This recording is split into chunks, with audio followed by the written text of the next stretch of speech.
All right, there's a lot of different ways to do this problem. The first way I would do this is I would look for the inverse of f of x.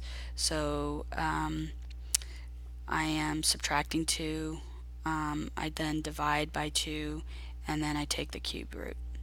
So to get the inverse, I'm going to go in the opposite direction. So the inverse of f of x is going to be, I'm going to cube x.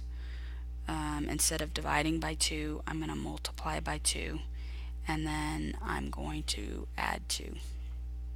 So clearly, when I look at the inverse of f of x, it does not match. So are they inverses of each other? No,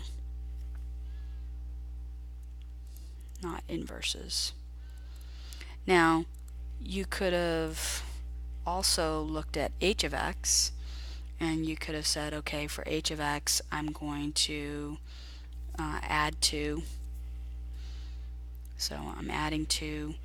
I'm going to cube it, and then I'm going to multiply by negative 2.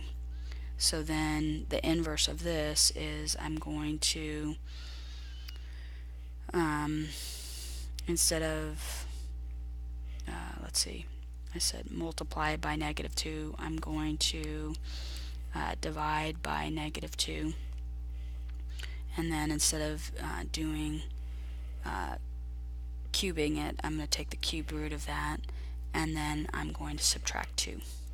So clearly, when you look at this, this is going to be the inverse of h of x.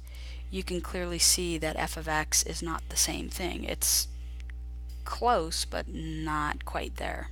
So I've showed 2 ways to check to see if it's if they're inverses of each other. Either way would work. You could use the table method. You could pick points and do it that way.